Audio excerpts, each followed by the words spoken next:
There are so many different food trends to keep up with, and I know things can get pretty confusing. New healthy eating rules pop up one day and then the next day they're banned. Yesterday's health foods are today's foods that you should never ever eat. This is why I try to give you science-based evidence so you can actually get the real facts and make up your own mind. And the trend that we are going to tackle today is called food combining. This trend involves eating only foods that go well together, and it says that it can reduce bloating and help you lose weight and improve digestion and everything like that. But is food combining a myth or a fact?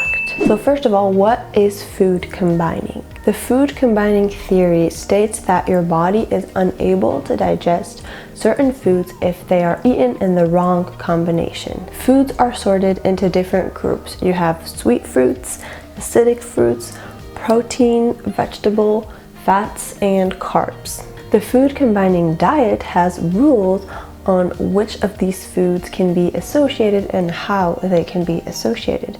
And it's believed that if these rules aren't respected, then this will cause food to rot in your stomach or will cause bloating, will make you gain weight, etc.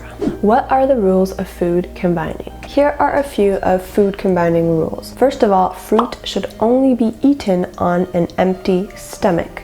And also, it should be divided into 3 categories. So you have sweet fruit, acidic fruit, and melons. And none of these categories should be mixed together. Dairy should always be eaten on an empty stomach as well. Starches shouldn't be mixed with protein or any acidic food. And protein shouldn't be mixed with fat or any alkaline food. If you're interested in learning a few more guidelines, I have a link for that in my blog post that I will put in the description. So is food combining a myth or a fact? Well, let's look at the food combining theory. The theory behind food combining is that different foods are digested at different speeds. By mixing the wrong foods together, this could create a traffic jam in your gastrointestinal tract and cause the foods that get digested quickly to rot in there. Also, different foods require different enzymes and a different pH level to be digested. And it is believed that enzymes could cancel each other out if they were to digest foods at the same time with different pH needs and enzyme needs. And all of this could lead to digestive issues and health consequences. This is supposedly the cause of bloating, irritable bowel syndrome, digestion problems, gas, and more. So are these claims true? What does the science say? First, let's look at how our digestive system actually works. First of all, we are not meant to digest only one type of macronutrient at a time. Even if you look at single foods, they are made up of a mix of macronutrients. For instance, meat has protein, sure, but also has fat. Beans have carbs, but also they have protein. Avocados have fat, but they also have carbs. And if you take nuts, then they have all 3. So what are you to do? So our digestive system is actually well equipped to deal with the different macronutrients at the same time. This is the way we have evolved. When we smell food and put it in our mouths, we start to secrete amylase, which is the enzyme that breaks down carbohydrates. When the food enters our stomach, we release gastric acid along with lipase, which is the enzyme that digests fats, and protease,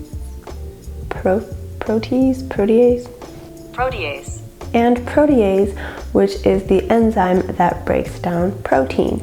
And when the food reaches our small intestines, these 3 enzymes and more work together to break it down. So our body's actually used to digesting different foods at the same time, and this can actually be beneficial. For instance, if you eat carbs and refined carbs specifically on their own, then they will be absorbed really quickly, and this will cause a spike in blood sugar levels and so a spike in insulin. But if you eat carbs with proteins and fats, then that will be digested much slower and will flatten that sugar spike, and also you will feel fuller for longer. I also want to talk about the pH of our digestive tract. I think I need to point out that acidic or alkaline foods do not change the pH of your digestive tract, and so they cannot alter the efficiency of your enzymes. What is true is that your enzymes work within a specific pH range,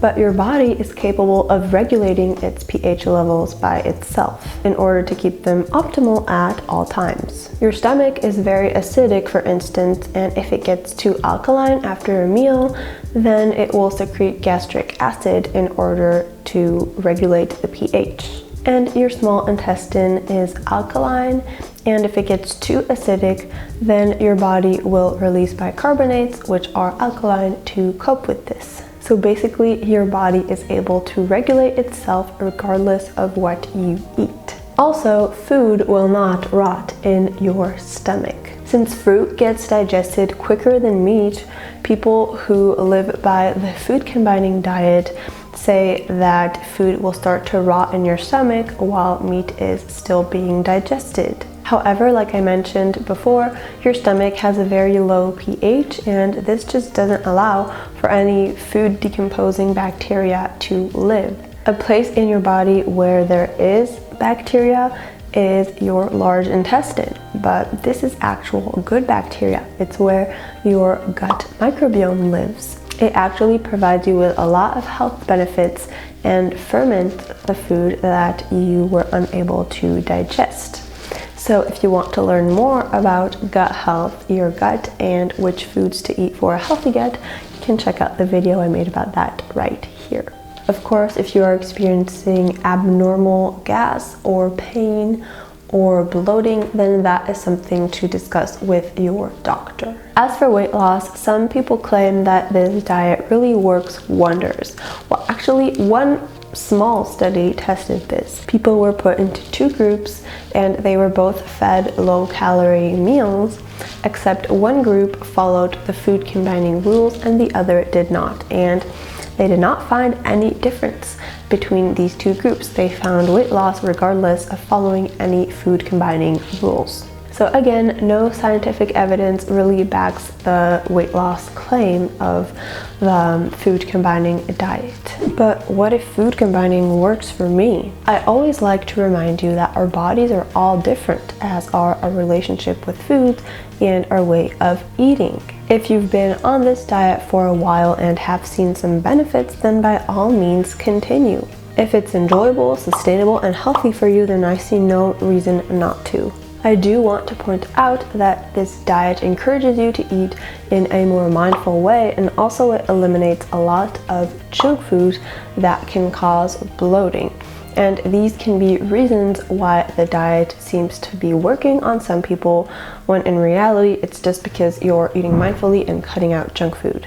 And don't get me wrong, these are really good things. And also, this way of eating may be rooted in cultural beliefs and traditions, and that's absolutely fine as well. Again, my goal is to give you the facts so that you can make your own informed decisions on what to eat, and it's not to judge anyone's way of eating.